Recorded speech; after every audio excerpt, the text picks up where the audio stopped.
무대에서 우연히 얻은 감각이란 시든 꽃과 같아서 그거 다시 살려낼 수가 없어. 시든 꽃을 살리려고 헛수고를 하느니 그냥 차라리 새 꽃을 피우는 게 더 낫지. 어떻게 하냐고? 우선 꽃 생각은 그냥 접어둬. 뿌리에 뭐 물이나 주든지 아니면 꽃씨를 새로 뿌려라. 대부분의 배우들은 이 반대로 작업을 한대요. 그러니까 어떤 배역을 하다가 우연히 성공적인 딱 기분이 들면 그걸 재생해내려고 막 다짜고짜 그 감정에 매달리는 거예요. 자연의 도움 없이 그냥 막 시든 꽃을 막 살리려고 하는 그런 것과 똑같다라는 거야. 그러니까 조 하나 들고 만족하고 싶지 않으면 아예 그런 짓을 하지 말라는 거야.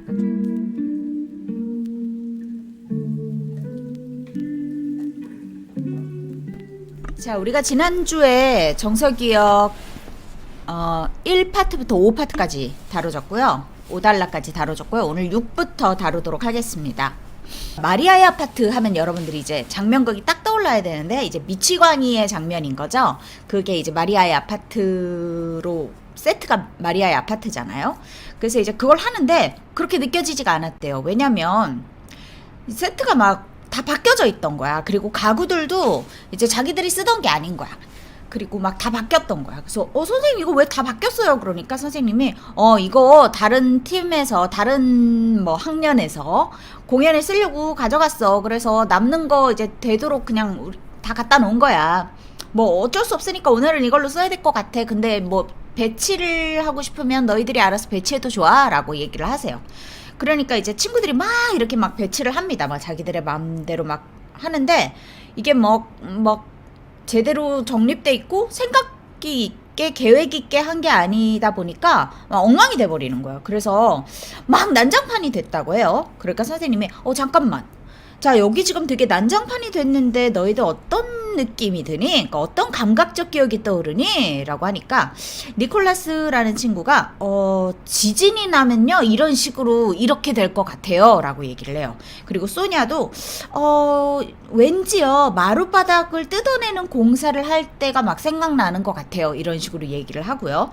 그리고 또 가구들을 막 옮겨놓으면서 저는 이걸 보니까 또 이게 생각이 납니다. 이걸 보니까 이게 생각이 납니다 하면서 각자에게 미치는 정서기억의 효과가 다 다르게 나타났다고 해요. 그리고 이에 따라서 어떤 애들은 이런 분위기를, 어떤 애들은 저런 분위기를 막 찾고 있었고, 그리고 마침내 이제 가구 배치가 어느 정도 마무리가 됐다고 합니다. 그런데 이 친구들이 이제 조명 좀 밝게 켜주세요 라고 하게 되면서 이제 조명과 음향 효과가 여기서 처음으로 이제 등장하게 되는데요. 이제 처음에는 화창한 낮의 조명을 켜놓고 이제 소리도 낮의 소리를 들려준 거예요. 그러니까 뭐 사람들 소리, 자동차 경적 소리, 뭐 공장 소리, 뭐 기계 소리, 뭐 온갖 소음들이 막 이렇게 들려왔는데 이게 도시의 낮에 일어나는 그런 소리들을 막 들려줬대요. 그 다음에는 점점 조명이 이렇게 어두워지면서 기분은 편안하고 차분했는데 좀 약간 좀 서글퍼지는 그런 기분, 왜 밤의 느낌? 뭐 그런 기분이 좀 들었다고 하고, 그리고 막 소리도 이제 밤의 소리가 나는 거야. 막 바람 소리, 그 다음에 막 그게 폭풍으로 변하는 소리, 창문이 막 이렇게 덜컹거리는 소리, 그리고 뭐 음울한 소리. 거리에서 들려오던 소리들이 이제 사라졌어요. 밤이 되니까 이제 밖에서 들려온 소리들이 별로 없어졌고, 옆방에서 시계 똑딱거리는 소리, 누군가가 피아노를 치는 소리, 막 이런 뭐 약간 구슬프게 흘러가는 그런 피아노 소리가 들려오고요. 그리고 멀리서 이제 시계가 12시를 땡땡땡땡 자정을 치는 소리, 막 이런 소리가 들려왔다고 해요. 그러다가 이제 조명이 다시 켜지면서 햇살이 방 안으로 스며드는 식으로 이제 장면이 바뀌자 크게 안도의 한숨이 나왔다고 해요. 그리고 막 이런 연습을 하니까 이제 분위기가 생기잖아. 그러니까 이 친구들이 되게 좋았나 봐. 그래서 너무 좋았던 것 같아. 막 실생활보다 더 좋은 것 같아. 실생활은 사실 24시간이 천천히 흘러가니까 이게 변한다는 기분이 사실 들진 않는데, 이거를 막 이렇게 몇 분에 축약을 하니까 되게 많이 막 계속 달라지는 것이 되게 압도적인 느낌이 든다라고 하는 이야기들을 하고요. 그러니까 연출 선생님이 자, 너희들이 오늘 느낀 것처럼 이 주변의 여건이 배우의 감정에 굉장히 많은 영향을 미친다라고 얘기를 하십니다. 외적 연출, 무대 장치, 이런 것들이 배우의 역할, 내적 감정을 구축하는 데 도움을 주고, 그리고 모든 정신적인 상태, 감지 능력에 영향을 주게 된다.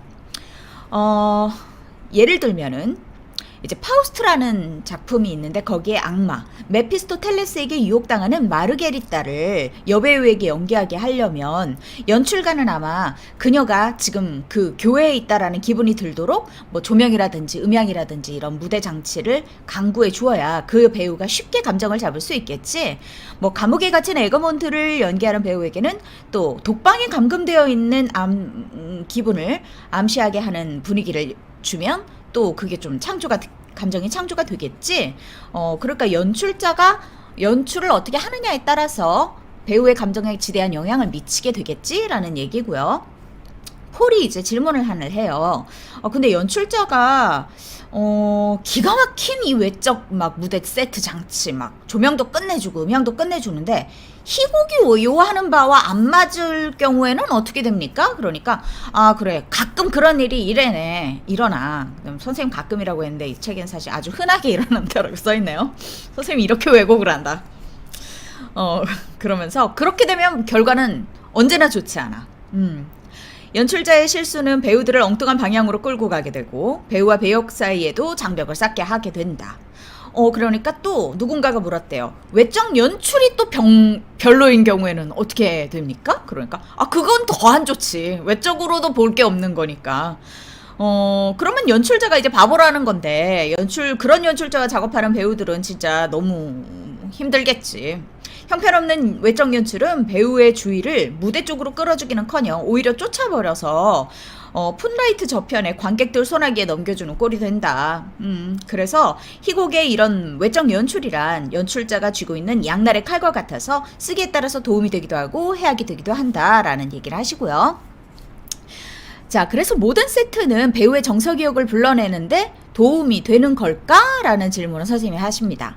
그러면서 예를 들면 이제 원근법이 끝내주게 그림을 잘 그리는 그런 화가가 아름다운 세트를 이제 만들어 놨어요. 그러면 객석에서 볼 때는 와 저게 맞아 숲 같아 막 끝내줘. 아니 뭐 원근법이라고 하니까 뭐 지평선에 막 저긴 바다인 것 같아. 막 관객이 볼 때는 그런데 이 배우의 입장에서 딱 보면 거기 바로 그냥 벽이고 그냥 그림일 거잖아. 그러니까 이게 아무리 대단한 그림이라 하더라도 무대에 딱 서서 내가 딱 직면했을 때는 이게 너무 그림이기 때문에 이런 건 아무런 쓸모가 없다라는 거지. 그래서 그런 세트는 폭과 뭐 높이 뭐 이런 건 있을 수 있겠지만 깊이가 없기 때문에 무대에서는 아무런 생명이 없다라는 얘기도 하시고요. 그래서 우리 배우에게는 3차원적인 공간의 차원, 우리가 움직이고 생활하고 행동을 할 수 있는 깊이가 있는 형식이 절대적으로 필요하다라는 얘기를 하십니다. 자, 그리고 7파트로 넘어갑니다. 자, 계속 미치광이 장면을 이제 연습을 하고 있는데요. 마리아에게 선생님이 딱 물어봤다고 해요. 너 왜 구석에 그렇게 몸을 숨기고 있어? 라고 하니까 마리아가 생각하다가 전 좀 떨어져 있고 싶어서요. 저는 저 바냐가 이제 미친 사람. 저 사람과 가급적 멀리 떨어지고 싶어서 여기까지 온 것 같아요. 라는 얘기를 해요. 그리고 또 탁자 근처 소파에 모여있는 학생들한테 선생님이 또 그렇게 물었대요. 그러니까 니콜라스가 우리는 재밌는 얘기를 지금 듣고 있는 중입니다. 라고 얘기를 했대요. 그리고 소니아에게 딱 물으니까 너무 당황해서 대답을 못 찾고 있다가 그리샤와 함께 저 지금 편지를 읽는 중입니다. 이런 식으로 얘기를 해요. 그러니까 얘네들이 그 생활을 했던 것 같지는 않고 지금 이렇게 막 생각해서 이 장면에 내가 왜 있지? 하면서 이제 꼭 껴 맞추는 대답을 한 것 같아. 그리고 선생님은 폴과 코스차에게 물었어요. 너희들은 왜 이렇게 어슬렁거리고 있니? 하니까 뭘 좀 의논하고 있습니다. 라고 이제 코스차가 이제 얘기를 했다고 해요. 그러니까 선생님이 그래 너희들은 각자의 기분에 맞게 적절하게 반응하는 방법을 지금 선택하고 있는 거야. 적절한 무대 장치를 찾아내서 그것을 자기 목적에 맞게 쓰는 거지. 그러니까 내가 여기 왔어. 그리고 여기는 이제 미치광이 장면이야. 여기서 내가 이 소파 뒤에 있는 이유를 이제 적절히 찾아내는 거죠. 그런데 이 무대 장치를 택했기 때문에 그런 감정이 생길 수도 있는 것일까? 그러니까 무대 장치 때문에 기분이 이렇게 유발되는 그런 일도 있을까라고 하면서 또 여러 가지 연습을 하시는데요. 처음에 이제 선생님이 벽난로가에 딱 앉았대요.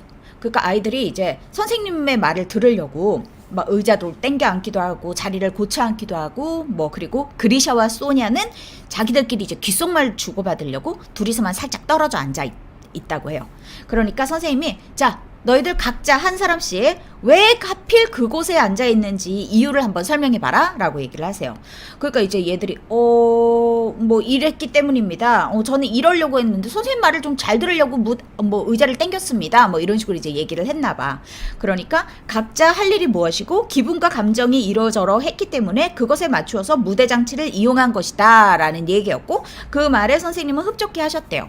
그리고 다음 연습으로 선생님은 방에 흩어져 있는 가구를 중심으로 이제 무리를 지어보고, 뭐 그러니까 탁자 주변으로 누구누구 모여, 뭐 소파 주변으로 누구누구 모여, 막 이런 식으로 이제 막 뭉쳐놓은 거야.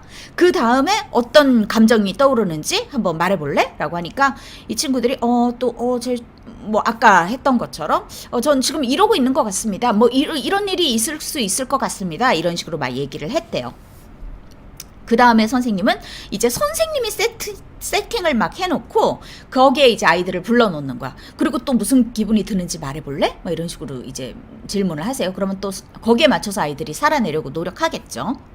또 다른 연습을 또 어떤 연습을 하시냐면 목표나 기분과는 완전히 상충되는 세트 배치에 관한 연습도 하셨대요. 그러니까 지금 너희들은 뭐 슬퍼. 근데 전혀 그거랑 상관없을 것 같은 세트를 딱 주면서 여기다가 뭐 맞춰봐. 그러니까 이게 쉽지는 않았을 거 아니야. 상충되는 이런 작업 같은 경우는 얼마나 어렵겠어.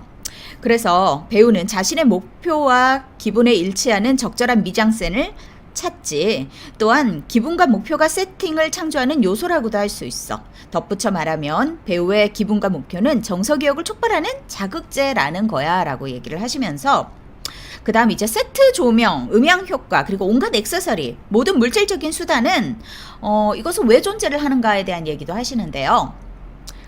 여러분들은 아마 관객을 감동시키려고, 그러니까 막 세트 끝내줘, 음악 너무 좋아, 음악 끝내주게 만들어서 감동을 주려고, 뭐 이런 식으로 너희들이 흔히들 연출가가 그런 식으로 생각한다고들 생각하는데, 그게 아니라 목표는 배우에게 효과를 미치기 위해서라고 해요.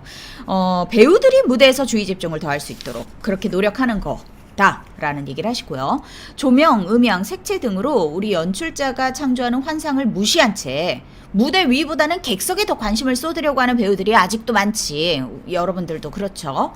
희곡이 아무리 훌륭하고 그 속에 담긴 본질적인 의미가 아무리 심오하다고 하더라도 그렇게 막 관객 신경 쓰고 막 이런 배우들의 주의를 무대 쪽으로 되돌려 놓을 수가 없는 일이야. 그러니까 여러분들은 그런 불상사가 없도록 무대 위의 사물을 보고 보이도록 하는 법을 익혀라. 여러분 주위에서 일어나고 있는 일에 대하여 반응하고 혼신을 다해라. 그러니까 한마디로 말해서 여러분의 감정을 자극하는 이 무대 위의 모든 것을 잘 활용해라 라고 합니다. 그러니까 무대 장치에 대한 이야기예요. 6파트, 7파트는. 그래서 무대 장치가 관객을 위한 것이 아니고 배우의 감정, 배우의 정서를 끌어내기 위해서 도움을 주는 것이 목표다라는 거죠. 자, 지금까지 우리가 무엇을 했냐면 자극에서 감정으로 이어지는 과정을 연습한 거야. 그러니까 세트를 이렇게 꾸며놓고 어떤 감정이 생기는지 뭐 이런 것들을 우리가 연습했잖아요. 그러니까 무대 세트, 음향, 조명으로부터 우리가 어떤 감정으로 이어지는지에 대한 과정을 연습했다라고 한다면 감정에서 자극으로의 역추적도 가능하다라는 거예요. 그러면서 예를 하나 들어주시는데요. 선생님께서 고리끼, 막신 고리끼의 밑바닥에서라는 뮤지컬로도 나와 있습니다. 그러니까 되게 현대에서 많이 하는 작품이기도 하거든요. 밑바닥에서를 출연할 때 자기가 이제 사찐이라는 역할을 맡았는데요. 마지막 막에서 독백을 빼놓고는 웬만큼 할 수 있었대요. 근데 이 독백이 문제인 거야. 이 독백은 자기에게 불가능한 것을 요구하고 있었다고 하는데 이 장면에 뭔가 심오한 의미를 암시하는 이 독백이기 때문에 뭔가 되게 의미를 부여해야 되고 극 전체의 대단원을 이루도록 해야 된다라는 그런 의미를 반드시 내가 담아내야만 한다라는 그런 생각이 있었대. 근데 이게 이제 연출이 이렇게 해라라고 지시한 것 같지는 않고 스스로가 이 단물을 봤을 때, 이 독백을 봤을 때 이 독백은 그런 독백이다. 그러니 나는 이것을 해내야만 한다. 되게 의미심장하다. 여기서 뭔가 명대사 처리를 해줘야 된다라는 그런 압박감이, 스스로 압박감을 이제 가지고 계셨나 봐요. 그래서 이 지점에 이럴 때마다 미치겠는 거지. 잘 안 되겠는 거야. 그래서 머뭇머뭇거리게 되니까 배역을 창조하는 그 즐거움에 자연스러운 흐름이 단절될 수밖에 없었다고요. 그래서 이 독백을 마칠 때마다 나는 언제나 높은 음이 안 나오는 뭐 가수의 기분 이었대. 그런데 이 골치 아픈 문제가 공연을 이제 하는데 세 번째인지 아니면 네 번째인지 그 공연을 할 때 사라져버린 적이 있었다라는 거야. 그래서 이게 왜 내가 갑자기 이런 막 중압감이 사라졌지? 라고 계속 이제 생각을 해보니까 그날 하루 종일 내가 무슨 일을 했는지를 다 되짚어 봤대요. 그러니까 그날 첫 번째 사건이라고 한다면 재단사에게서 얼토당토하게 엄청난 금액의 청구서를 받고 화가 나 있었던 저 기분이 있었고, 그 다음에는 책상 열쇠를 잃어버렸던 사건도 있었고요. 그래서 좀 참담한 기분으로 앉아서 연극평을 읽었는데, 이 연극평이 잘한 대목은 하나도 몰라보고 잘못된 곳은 오히려 칭찬해 놓고 막 이러니까 비평 엉망으로 해놓은 그 평을 본 거야. 그러니까 이제 맥이 풀려버려서 온종일 희곡에 대해서 생각을 하면서 100번도 넘게 이 극의 내적 의미를 분석해내려고 막 애를 썼대. 하루 종일 애를 썼대요. 그리고 내 배역에서 각 대목마다 느꼈던 그 느낌들을 하나하나 되짚어보면서 돌이켜봤대요.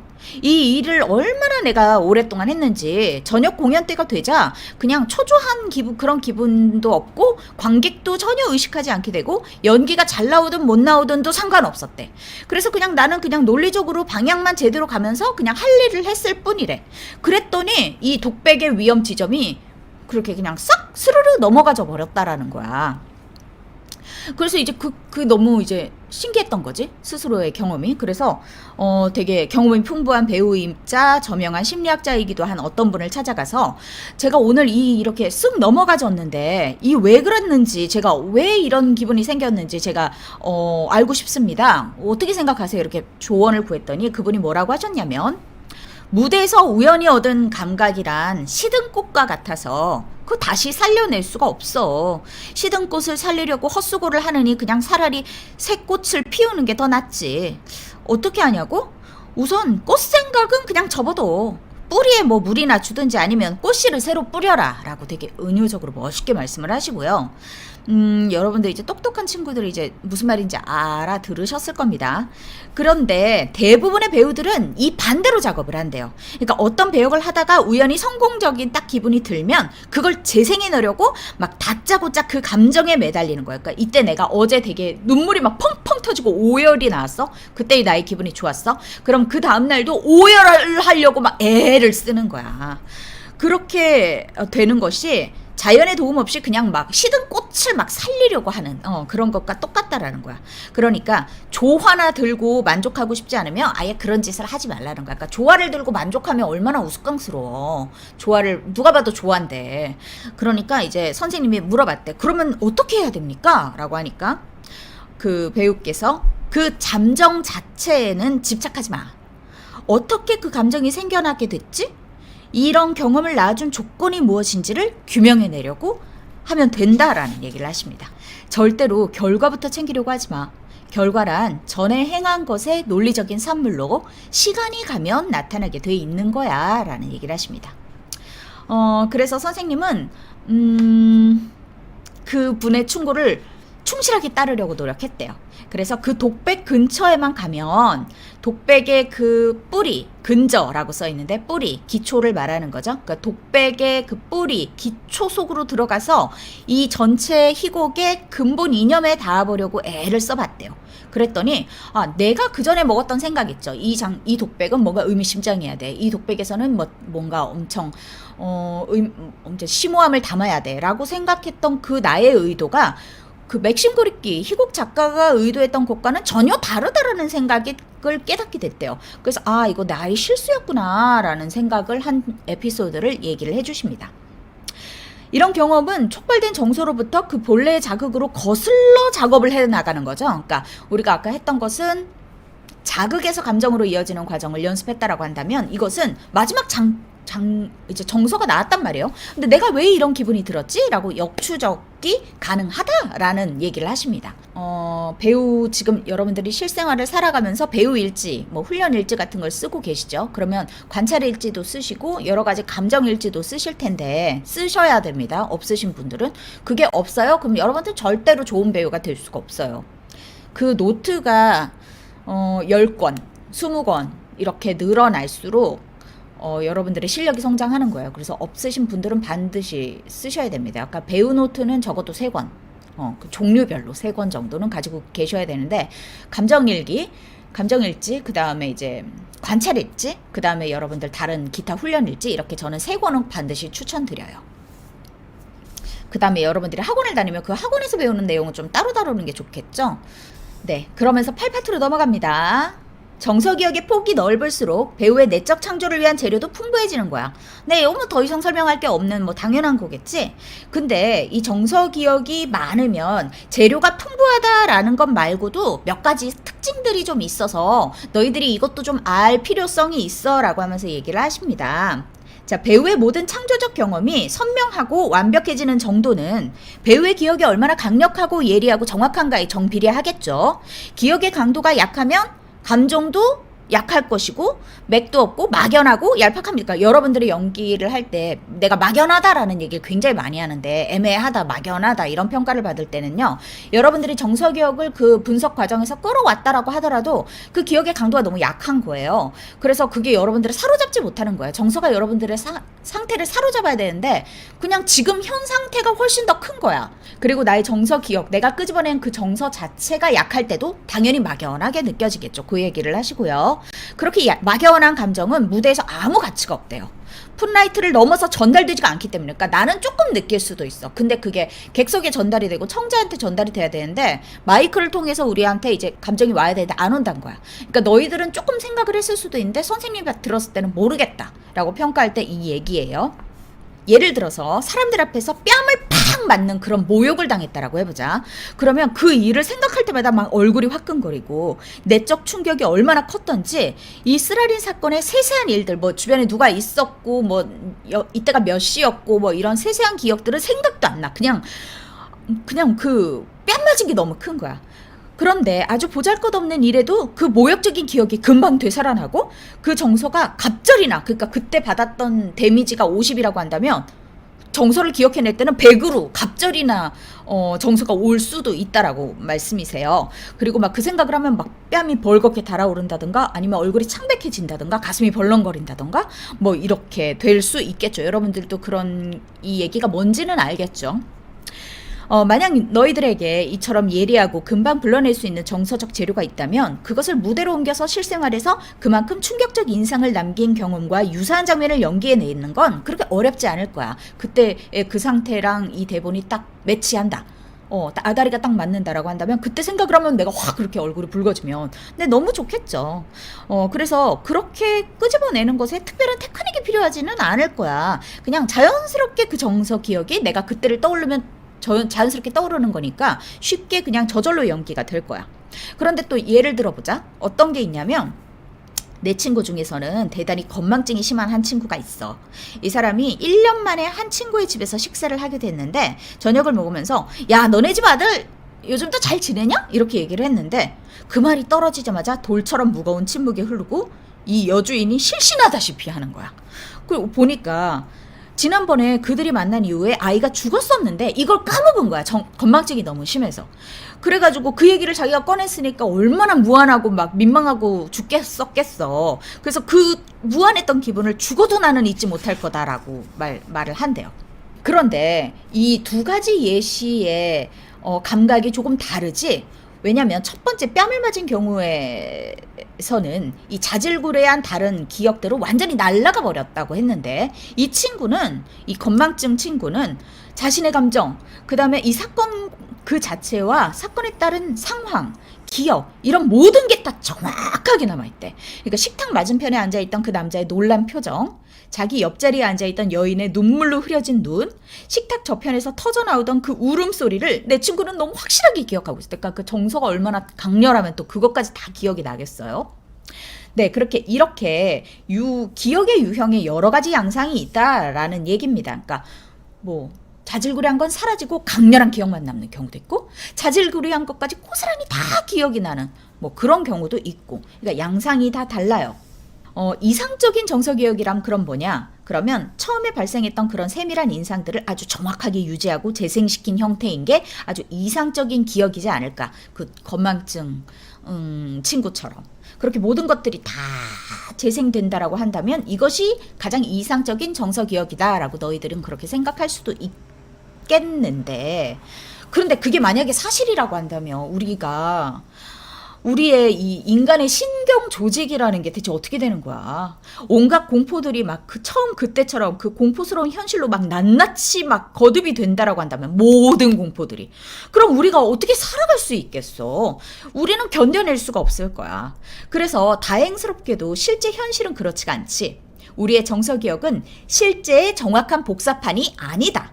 원래보다 더 생생한 경우도 가끔 있지만 대개는 그렇지가 않죠. 그러니까 뺨 맞았을 때처럼 그렇게 확 살아나는 일들은 그렇게 많지는 않죠. 거의 대부분은 다 묻히죠. 그때 원래의 정서보다 조금 묻히게 되죠. 그리고 때로는 한 번 박힌 인상이 계속 살아남아서 이게 막 이렇게 왜곡이 되고 막 더 성장하는 거야. 기억이 성장하는 거야. 그런 경우도 있고, 심지어는 새로운 과정을 자극하기도 하고 남아있던 미세한 공백을 메우거나 전혀 새로운 미세함을 제시하기도 한다. 그러니까 이것도 왜곡에 대한 얘기예요. 그러니까 그게 없었는데 그런 건 없었는데 그 자리를 뭔가 따로 채우는 거야. 그러니까 뭐 되게 안 좋았던 기억이라고 한다면 날씨도 안 좋았던 것 같아. 뭐 이런 식으로 미세한 공백을 뭐 다른 걸로 막 채울 수도 있다라는 거야. 내 머릿속으로. 그래서 우리가 지금 얘기를 한 것이 위력과 강도가 그렇게 다 다르다라는 얘기를 했고요. 또 그러면 성질은 뭐가 어떻게 다르냐? 자, 예를 들면 어떤 사건이 있었어요. 근데 당사자가 아니라 그냥 구경꾼이요. 그 옆에 있었어. 그러니까 뺨을 맞는 그런 상황이 있었는데 내가 뺨을 맞은 건 아니고 난 바로 그 옆에 있었던 사람인 거야. 자신이 직접 사람들 앞에서 모욕을 받고 막 쓰라린 당혹감을 겪는 것이 아닌 다른 사람이 그런 수모를 당하는 모습을 보면서 막 같이 화가 나거나 아니면 누구 편을 어느 쪽을 부담 없이 편드는 입장에 있을 수 있겠죠. 그러니까 그런 경우는 다르다라는 거죠. 그러니까 당사자인지 구경꾼인지 다르다라는 거예요. 그리고 물론 구경꾼이라고 해서 강력한 정서를 체험하지 말라는 법은 당연히 없죠. 그러니까 옆에 있는 사람이 더 열받을 수도 있고 더 큰 감정을 느낄 수도 있는 거잖아. 그래서 우리 코스자도 아까 그 사람 죽었을 때 얼마나 큰 정서를 느꼈어요. 그런 것처럼 구경꾼이다, 당사자다, 뭐 아니면 제3자다, 우리 이따가 나올 텐데 제3자다라고 해서 강력한 정서를 얘가 제일 크게 받고 덜 받는다는 얘기가 아니라 정서는 충분히 어느 자리에 있든 크게 받을 수는 있어요. 그런데 그 성질이 다르다라는 거죠. 그리고 또 이런 경우도 있죠. 사건의 주역으로도 아니면 구경꾼으로도 참여하지 않았는데 이 사건에 대한 소문을 들었는데 막 격분이 돼. 그 다음에 어떤 스토리를 책으로 읽었는데 막 미치겠어. 정서가 막 와. 여러분들이 읽으면서 어떤 책을 보면서 되게 막 이렇게 와닿는 책이 또 있지. 책 읽지? 요즘은 잘 안 읽어도 옛날엔 좀 많이 읽었지? 네, 뭐 그런 경우 있죠. 그래서 그 사람들도 분명히 깊고 강력한 인상을 받지 못할 이유는 없는 거예요. 그러니까 충분히 받을 수 있다. 그런데 그 성질이 다르다라는 거죠.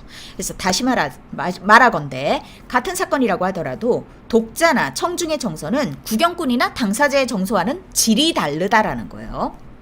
그래서 배우는요, 이런 모든 유형의 정서적 재료를 다 나눠서 객관적으로 보면서 다룰 줄 알아야 됩니다. 배우란 정서적 재료를 주물러서 자신이 그리고자 하는 인물의 필요에 맞게 적응시키는 사람이에요. 그러니까 우리가 지난주에 배웠던 것 중에 하이라이트가 뭐냐면 여러 가지 나의 정서 기억을 조합해서 충분히 어떤 단문이든지 어떤 연기든지 넣을 수 있는 거죠. 그것을 사용할 수 있다라는 얘기를 했잖아요. 거기에 대한 연장선상인 것 같아요. 그러니까 배우는 여러 가지 정서적 재료를 주물러서 내가 그리고자 하는 그 인물의 필요에 맞게 적응시키는 것. 그것이 지난주에 우리가 말했던 조합의 과정 중에 일부일 수 있겠죠. 자, 그리고 또 어떤 설명을 잠깐 해주시는데 의미가 있어서 읽어보도록 하겠습니다. 자, 어떤 사람이 여러 사람 앞에서 뺨을 맞았어요. 그리고 우리는 목격자예요. 이 사건이 우리의 기억 속에 아주 강렬한 흔적을 남겼단 말이에요. 그런데 무대에서 목격자의 배역을 연기한다라고 한다면 그걸 재생하기가 쉬울 거예요. 왜냐면 목격자였으니까. 근데 나는 목격자였는데 당사자의 역할을 한다라고 생각하면 이것이 어떻게 되는 걸까? 당사자는 어떤 모욕감을 느꼈지만 목격자는 그냥 어떤 동정심, 안 됐다라는 감정을 공유할 수 있을 뿐이잖아요. 그냥 객관적으로 봤을 때는. 그런데 우리가 이게 동정심이 어떤 직접적인 반응에 의해서 변형될 수가 있다라는 거예요. 만약에 우리 배우가 역할을 작업할 때, 그러니까 역할 창조가 들어갈 때 이런 식으로 변형이 이루어진다라는 거예요. 그래서 인간적인 동정심이 등장인물의 진짜 감정으로 그런 변형되는 형상이 우리가 어떤 루트를 거치면 그냥 자발적으로 일어날 수 있다라는 거예요. 그러니까 가능한 얘기라는 얘기고요. 우리 배우는 과거에 직접 체험한 정서를 창조의 재료로 사용할 뿐만 아니라 타인들의 정서에 공감해서 얻은 감정까지도 사용해야 한다. 그렇다고 누구나 쉽게 단언할 수 있듯이 평생 막 무대에서 연기를 해야 되는 배우가 모든 배역에 필요한 감정을 다 갖출 수는 없겠지. 우리가 그럴 수는 사실은 없는 거니까. 그렇지만 우리 배우는 모든 것을 무대에서 생활해내야 되기 때문에 자신의 감정으로 변형될 때까지 뭘 해야 되냐면 끝까지 연구하고 정서적으로 가까이 다가가도록 노력해야 되는 거야. 그러니까 이 과정이 스타니슬랍스키는 역할 창조라고 따로 부릅니다. 자, 9파트로 넘어가겠습니다. 자, 그러면 우리가 정서적 재료를 주물러서 자신이 그리고자 하는 인물의 필요에 맞게 적응을 시키는 그 루트들이 있겠죠. 그게 뭐냐라고 이제 설명이 나오는데요. 이거 여러분들 지금까지 선생님이랑 배운 거예요. 우리가 지금 배운 1파트, 2파트를 빼놓고 3파트는 행동이라는 제목으로 우리가 공부를 했습니다. 그리고 4파트는 상상력이었습니다. 5파트는 주의 집중, 6파트는 근육의 이완, 그러니까 신체, 정확한 신체에 대한 거고, 7파트는 단위와 목표, 8파트가 믿음과 진실감이었죠. 그리고 우리가 지금 9파트 정서개혁을 하고 있는데 여기에서 공부를 한 그 모든 것이 루트인 거예요. 그래서 이 루트를 뭐라고 하냐면 풍부한 심리기술의 창고, 가로치고 여러 가지 자극들, 미끼라고 써 있는데 후에 보면 또 여기에 대한 설명이 나오고요. 그러니까 쉽게 말해서 여러분들이 배역과 교집합을 찾기 위해서 어떤 루트를 찾아야 되냐라고 해서 나누어 보자면 이것이 사실 이렇게 다 나눠져 있지는 않고 좀 뭉퉁그려져서 한 번에 이루어지는 거긴 하지만 다 나눠 본다면 이런 것들이 있다. 자, 첫 번째.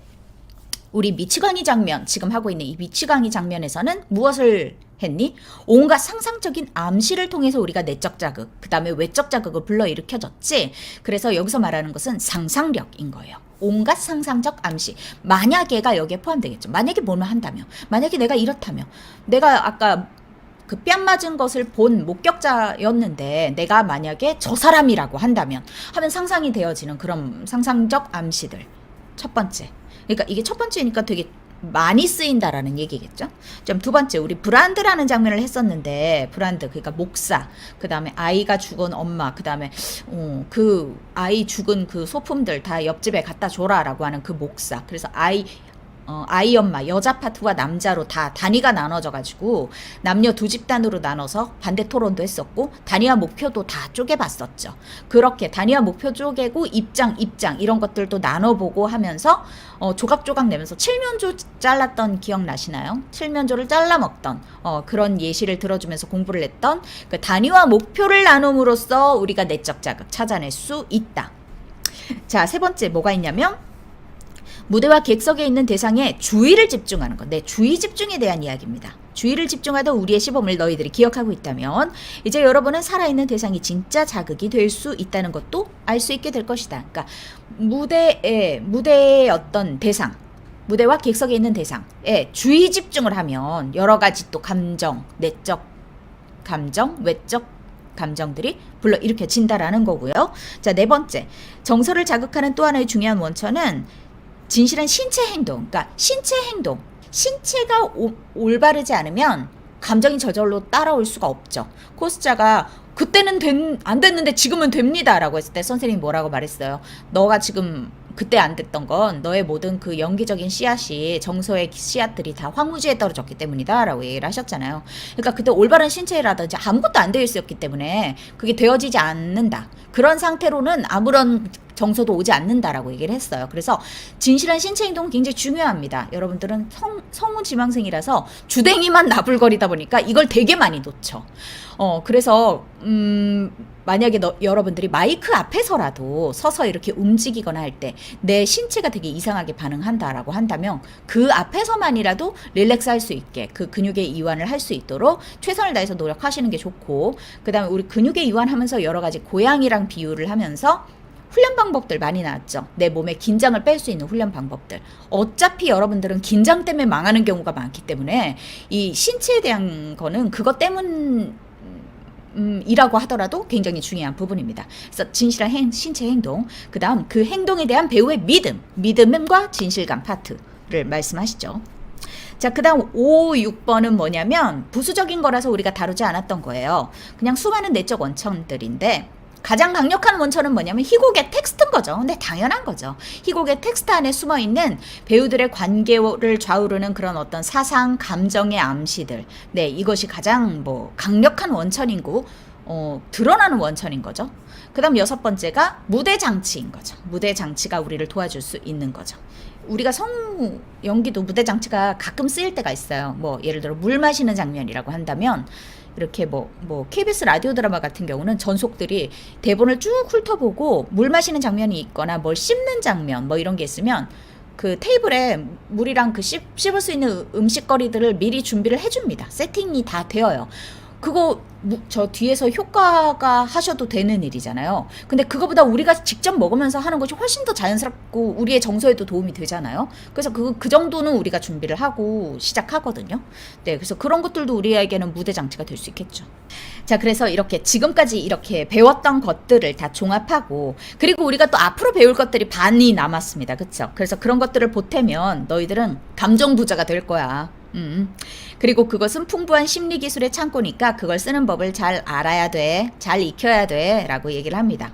그러니까 꽃자가 또 저도 그게 소원인데 방법을 모르겠어요. 이게 여러분들의 이번 주 댓글에도 햄춘님께서 정말 진실한 용기를 하고 싶다라고 다루셨는데 네, 여러분들의 소원인데 방법을 모르겠는 거죠.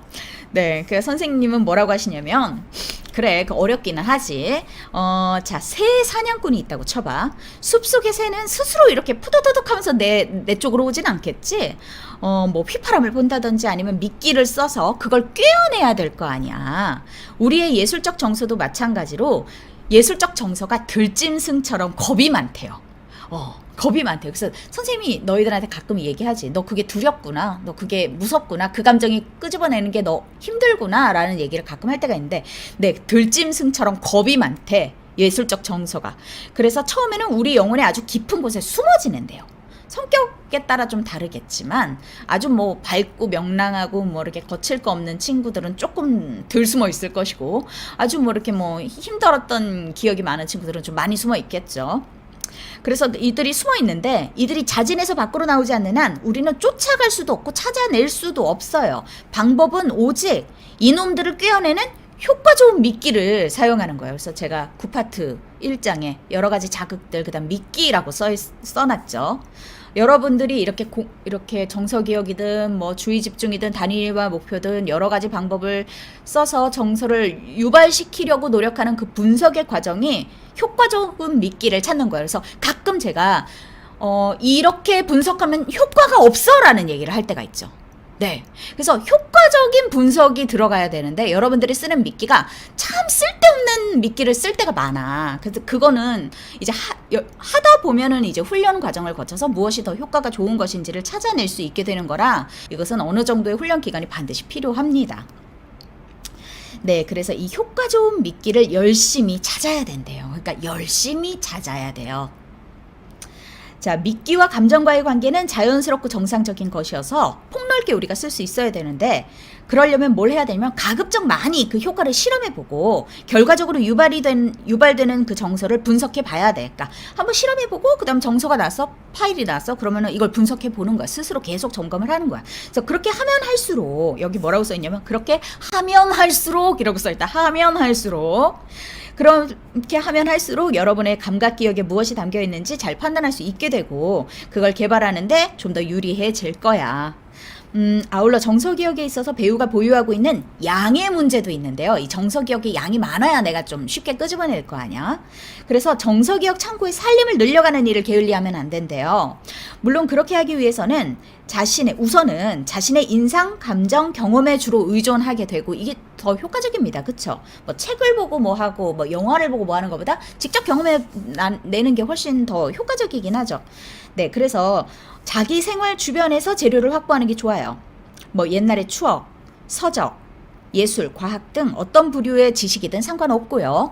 여행을 통하거나 뭐 박물관에서 비로와도 뭐 좋습니다.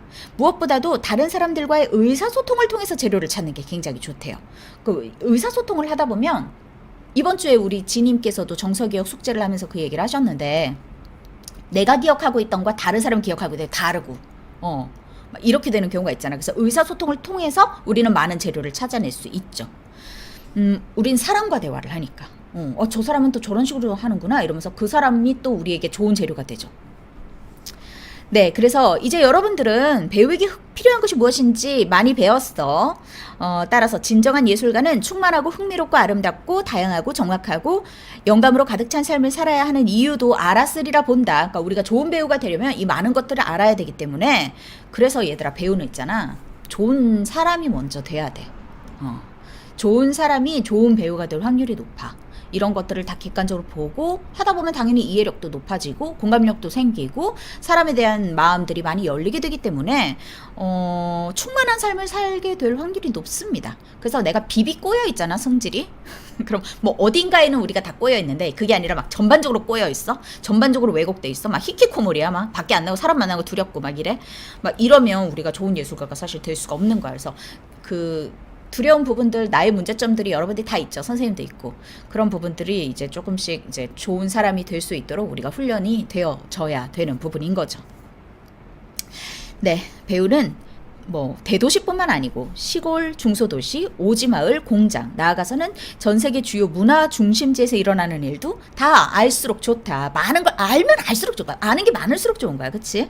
배우는 주변 사람들뿐만 아니라 국내외 다양한 주민들의 우리가 한국 사람들 성우는 사실 성우도 그렇지 않지. 우리는 상상력도 더 풍부해야 되니까. 우린 돌멩이도 연기하는 사람이잖아. 그러니까 많이 알면 알수록 좋겠죠. 그런 다양한 주민들의 다양한 사람들의 생활과 심리를 연구해야 된다. 우리 배우는 우리 시대 여러 민족의 연극을 연기해낼 수 있는 폭넓은 시각도 필요해요. 전 세계 모든 인간의 영혼을 해석해내라는 요구를 받기 때문이다. 배우는 자신이 속한 시대의 삶뿐만 아니라 과거 내지는 미래 내지는 우린 애니메이션 하니까 좀 상상의 삶까지도 창조를 하죠. 배우가 관찰하고 추측하고 경험하고 정서에 휩쓸려야 하는 이유도 여기에 있다. 어떤 경우는 배우에게 한층 복잡한 문제가 주어질 수도 있다. 배우의 창조 작업이 당대 삶의 해석이라면 자기 주변을 관찰하면 되지만 뭐 과거나 미래 어떤 가상의 시대를 해석해야 되면 배우는 자신의 상상력으로 무언가를 재구성하거나 재창조할 수밖에 없다. 그러니까 얼마나 많은 것들을 우리가 알면 좋겠어요. 그래서 다큐멘터리를 보시는 게 좋겠죠. 그쵸? 드라마가 아니라. 네, 그래서 정서기억에 대해서는 현재로서는 다룰 만큼 다뤘다. 앞으로 작업 프로그램이 진행됨에 따라 여러분들은 더 많은 것을 배우게 될 것이다 라고 하면서 우리 9파트가 끝이 났습니다. 자, 그러면 10파트, 다음 주에 10파트 할 건데요. 10파트는 교감입니다. 교감은 또 뭐라고 말씀을 하시는지 우리 다음 주에 한번 들어보도록 하겠습니다. 아까 우리 질문 들어왔던 거 있죠. 감정일기 어떻게 쓰냐고. 감정일지는 뭘 쓰시면 좋냐면 뭐 여러 가지입니다. 우리가 아까 배웠던 것은 자극에서 감정으로 가는 법이 있고 감정에서 자극으로 역추적하는 과정이 있잖아요. 그래서 자극에서 감정으로 갔던 기억들은 여러분들이 그런 게 기억이 나시면 쉽게 쓰시면 되는데 우리는 선생님의 경우에는 역추적하는 게 훨씬 많은 것 같아. 내가 오늘 이런 기분이 들어. 이게 대체 왜 이런 기분이 들지? 하면서 그날 있었던 일들을 쫙 한번 훑어보는 거예요. 그래서 그 감정을 이렇게 유발시킨 그 선행된 어떤 것들이 있을 거 아니에요? 선행된 어떤 것의 결과물이 정서라고 했잖아요. 그러니까 그 선행된 어떤 것을 계속 찾아보는 거예요.